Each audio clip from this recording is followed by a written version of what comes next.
Case, it's called People v. Fisher, and it's 193 Mishap 284. It's a 1992 case, and I've got copies. Got it. Does court want? Yeah. And I point the court to this case because it's a case where homicide was charged and no body was found. A woman named Joyce Fisher was killed, and I believe it was 8 years after her death, her husband was charged. He was convicted, and ultimately the appellate court reversed the conviction because the evidence was insufficient to submit the case to a jury, and so that was the error. And kind of the facts briefly are that Mr. and Mrs. Fisher were in the process of divorcing. It was a pretty contentious relationship. There had been lots of reports that he had been physically abusive to her, and she had even testified that he had threatened to kill her in mid-January of 1978, approximately 3 months before she disappeared. In April of 1978, apparently they were out together, they had lunch, and he was the last person to see her. After that, she disappeared. Now, there was no substantial testimony in that trial regarding her reliability, her long or short-term plans, that she had, she had children, that she was devoted to them, and that she wouldn't have, essentially, that she wouldn't have had any reason to run away or leave. And so that gave rise to an inference that she was deceased. The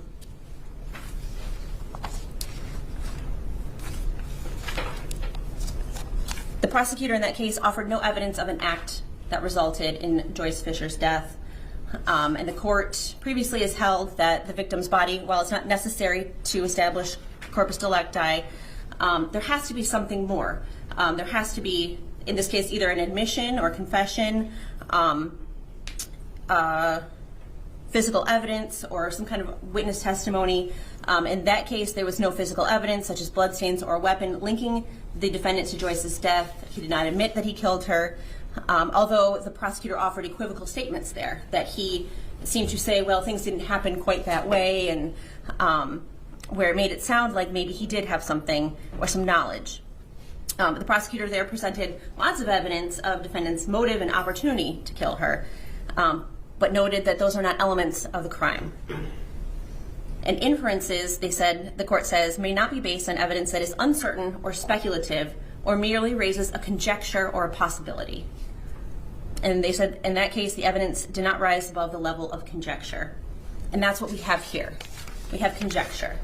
We have a lot of pieces of supposed evidence, but we have no connection.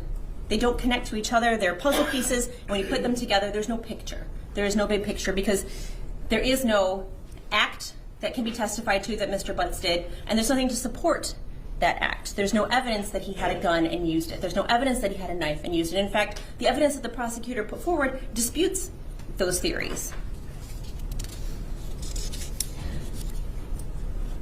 The idea that Mr. Butts was in some cover-up, the issue of his phone, I think was pretty well cleared up by Ms. Davis when she testified to the idea that for as long as she's known him, he's never wanted her to look at his phone.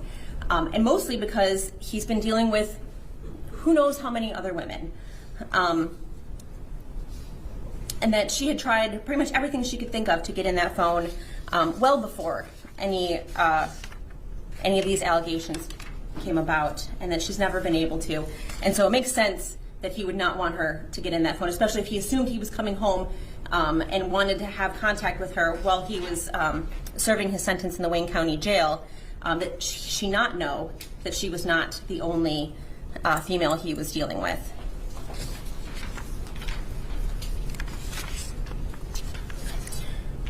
We acknowledge that probable cause is a low standard, but it isn't just limited to whether the prosecution has presented significant or sufficient evidence on each element of the offense, which we submit they have not. They also must determine that there's a reasonable ground of suspicion supported by circumstances sufficiently strong to warrant a cautious person to believe the accused is guilty. That definition of probable cause, or that characterization, comes from People v. Carter, which is 250 Mishap 510. And so you have to have both elements of the crime met, and also those elements have to be met by evidence that is sufficiently strong to believe that it is relevant, that it actually proves what it is saying that it proves. And here we have conjecture, we have speculation, we have supposition, and we have somebody who he did have something to hide. But there's no evidence that he did anything about that. He didn't threaten her, he didn't ask her, or say if anybody finds out, that, I will go to jail, or you could go to jail, or you could be hurt. There was nothing like that in any of those conversations that we saw.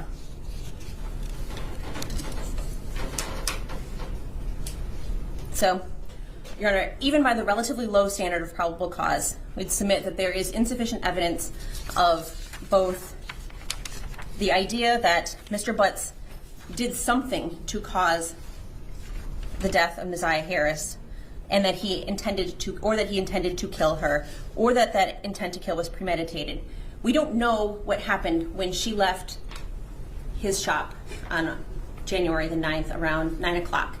But I think it's safe to say we know she didn't go to his house where Angel Leonard was. Or Angel Leonard would probably be here in court and telling us what a weird interaction she had with him and why it was strange that he wouldn't come inside the house, or why he wouldn't let her out by the car where he was. We don't have any evidence that she went with him to the Park Rest Motel. We don't have any evidence that they were together beyond 8:30, 9 o'clock on January the 9th. And for that, we're asking the court to deny bind over on count 1, premeditated murder in the first degree. Thank you, Judge. First, Judge, I'm going to start with talking about People v. Fisher that Ms. Quick just referenced. And it is important to note that this case is distinguishable for the following reasons. One, we're talking about a different standard. This was a trial issue, a directed verdict standard, where the court is saying at trial beyond a reasonable doubt. First of all and foremost, it's distinguishable for that reason. Secondly, though, the court in Fisher said, in this case, there was no physical evidence such as bloodstains or a weapon linking defendant to Joyce's death. In this case, we have bloodstains. We have bloodstains on the hoodie that was found at 7 Mile and Berg, where the defendant spent 2 hours on the night of the 10th going into the 11th. That places them together in the same spot and is very strong evidence that Neziah Harris is in fact dead. Secondly, though, Judge, having dealt with People v. Fisher, Ms. Quick talked about the 9th and 10th, that no one saw the defendant with Neziah for that day going into the 10th and into the 11th. However, we heard from one of his significant others or girlfriends that he was secretive, that he didn't want anyone looking at his phone. And we certainly know that he knows how to keep different women and or girls away from each other. For example, I believe it was Shannon Harris that testified that she was familiar with an address of Outer Drive in Belfort, but she had no idea other than the fact that she would pick the defendant up there at different times. We know through other testimony that the defendant was dating someone that lived there. And with respect to Ms. Quick saying that Neziah never threatened him, never did anything, I'm not sure if this one text message was highlighted by the OIC in this case when she testified, but on November 27th, 2023 at 23 hours and 37 minutes UTC time, Neziah said to the defendant, "When I see you, I'm a fuck you, tell you regret not answering my calls," which I would submit to this court is a threat. And then just over a month later, she says she goes missing at the hands of the defendant. And Ms. Quick also talked about the driving around that Cordell and Jarvis were doing and how it was an unplanned meetup with Neziah on the 9th. However, that may be true from Cordell's perspective, because he wouldn't have known what Jarvis's plan was at that time. But clearly, on the 9th, send okay if you've seen the message so I can delete your number, and then the defendant's response, okay. Baby, I ain't right. I think I'm at the right